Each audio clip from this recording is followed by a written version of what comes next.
ഈ പറയുന്ന 3 റേറ്റിലേക്കാണ് ഇപ്പൊ ടാക്സ് ചുരുങ്ങിയിട്ടുള്ളത്. മുന്നുണ്ടായ 4 റേറ്റിൽ 3 രൂപ, കാരണം 5% എസെൻഷ്യൽ ആയ ഐറ്റംസും യൂട്ടിലിറ്റീസും ഒക്കെ 5 ആയിട്ട് മാറ്റിയിട്ടുണ്ട്. പിന്നെ 18, ഓൾമോസ്റ്റ് ബാക്കി എല്ലാ ഐറ്റംസും 18ലാണ് വരുന്നത്. പിന്നെ ലക്ഷറി ഐറ്റംസിന് 40%. ഇങ്ങനെ 3 ലെവലുണ്ട്. അതായത് നോർമൽ ഇപ്പൊ നമ്മളിപ്പോ ടാലിയെ സംബന്ധിച്ച് ഇപ്പൊ മറ്റു സോഫ്റ്റ്വെയർ ഞാൻ പറയുന്നത്, ഞാൻ ടാലി പറഞ്ഞായിരുന്നു. ടാലിയിൽ ഇത് വളരെ ഈസിയാണ്. നമ്മുടെ കസ്റ്റമേഴ്സിന് സൈറ്റൊന്നും വന്നിട്ടില്ല. അവിടെ നമ്മൾ സെറ്റ് ചെയ്ത് കഴിഞ്ഞാൽ മതി. നമുക്ക് ടാലിയിൽ എന്ന് വെച്ചാൽ വളരെ ഈസി ആയിട്ട് എത്ര ഐറ്റംസ് തന്നെ ഒരു സെക്കൻഡുകൾ നമുക്ക് അപ്ഡേറ്റ് ചെയ്യാൻ പറ്റും.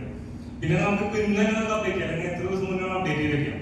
22-ാം തീയതി അപ്ലിക്കബിൾ ഡേറ്റ് വെച്ചുകൊണ്ട് ടാക്സ് റേറ്റ് അപ്ഡേറ്റ് ചെയ്ത് കഴിഞ്ഞാൽ ഓട്ടോമാറ്റിക്കലി 24 ടാലി ആ റേറ്റിൽ ബില്ലിംഗ് വരും.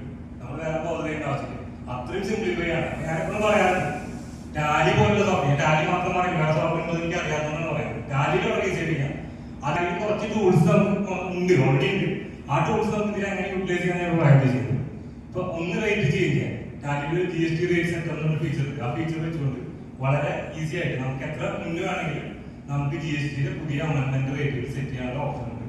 നെക്സ്റ്റ് എക്സൽ ഇമ്പോർട്ട് ഈ റേറ്റ് ചേഞ്ചസ് വന്നു, MRP ചേഞ്ചസ് വന്നു കഴിഞ്ഞാൽ നമുക്ക് ടാലിയിൽ ഒരു എക്സൽ ഇമ്പോർട്ട് ടൂൾ വെച്ചുകൊണ്ട് ആ MRP ഓട്ടോമാറ്റിക് അപ്ഡേറ്റ് ചെയ്യും. അതും പ്രീവിയസ് റേറ്റ് നമുക്ക് അപ്ഡേറ്റ് ചെയ്ത് വെക്കാം.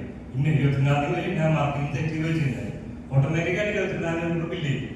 ഇന്നും 24 വരെ ആ പഴയ റേറ്റ് തന്നെ വരും. 24 വന്നാൽ നമ്മൾ വേറെ ഒരു കാര്യം ചെയ്യണ്ട, ഓട്ടോമാറ്റിക് നെക്സ്റ്റ് കസ്റ്റമർ നമ്മുടെ സ്റ്റാഫ് ഒന്ന് ബില്ല് ചെയ്യുമ്പോൾ പുതിയ റേറ്റ് വരും. നമുക്ക് മുന്നേ സെറ്റ് ചെയ്ത് വെക്കാൻ പറ്റും. പിന്നെ ടാലിയിൽ വാട്സപ്പ് ഇന്റഗ്രേറ്റ് ആണ്. ജിലുവയിൽ ഓൾമോസ്റ്റ് നമ്മൾ വാട്സപ്പ് ഇന്റഗ്രേറ്റ് ചെയ്തിട്ടുണ്ട്. അപ്പൊ നമുക്ക് നമ്മുടെ കസ്റ്റമേഴ്സിന് റേറ്റ് ചെയ്ത് നമുക്ക് ടാലി കൂടെ തന്നെ ടാലിയിൽ MRP അപ്ഡേറ്റ് ചെയ്ത് കഴിഞ്ഞാൽ നമുക്ക് ടാലി തന്നെ വാട്സപ്പ് സെൻഡ് ചെയ്യാൻ പറ്റും. ഇന്ന ഐറ്റംസ് റേറ്റ് ചേഞ്ചസ് വന്നിട്ടുണ്ടെന്ന് നമുക്ക് സെൻഡ് ചെയ്യാൻ പറ്റും. ആ ഫീച്ചർ നമുക്ക് യൂട്ടിലൈസ് ചെയ്യാൻ പറ്റും. പിന്നെ സ്റ്റോക്കേജിംഗ് റിപ്പോർട്ട് നമുക്ക് എന്താ വെച്ചാൽ പഴയ സ്റ്റോക്ക് എത്ര നമ്മൾ ഇരിക്കുന്നുണ്ട് എന്നുള്ളത് നമുക്ക് ഏജിംഗ് റിപ്പോർട്ട് ആയിട്ടുണ്ട്. ആ ഏജിംഗ് റിപ്പോർട്ട് വെച്ചുകൊണ്ട് നമുക്ക് കൃത്യമായി മനസ്സിലാക്കാൻ ആ കാര്യങ്ങൾ കൂടുതൽ പെട്ടെന്ന് സെയിൽ കൊണ്ടുവരാൻ ബാക്കി കാര്യങ്ങൾ ചെയ്യാൻ കഴിയും. ഇതാണ് നമ്മുടെ GST റേറ്റ് അപ്ഡേറ്റ് ചെയ്യുന്ന സ്ക്രീൻ. ഇങ്ങനെ നമുക്ക് ലിസ്റ്റ് കിട്ടും. നമ്മുടെ ടാലിയിൽ പോയി GST റേറ്റ് സെറ്റ് എന്നൊരു റിപ്പോർട്ട് എടുത്തു കഴിഞ്ഞാൽ ഇതുപോലെ ലിസ്റ്റ് ചെയ്യും. 12% എത്ര ഐറ്റംസ് ഉണ്ട്, 15% എത്രയുണ്ട്, 28 എത്രയുണ്ട് കിട്ടും. അതിൽ നമുക്ക് ഈ 18 മാത്രം അല്ലെങ്കിൽ 28 മാത്രം 15 ഉണ്ടെങ്കിൽ 28 മാത്രം നമുക്ക് ഷോർട്ട്കട്ട് എടുത്ത് സെലക്ടർ കൊടുത്തു കഴിഞ്ഞാൽ കൺട്രോൾ അടിച്ച് കഴിഞ്ഞാൽ നേരെ ഈ ഐറ്റംസ് ഓട്ടോമാറ്റിക് സെലക്ട് ആവും. ഒരു ബട്ടൺ ഉണ്ട് അപ്ഡേറ്റ് റേറ്റ് എന്ന് പറയുന്നത്.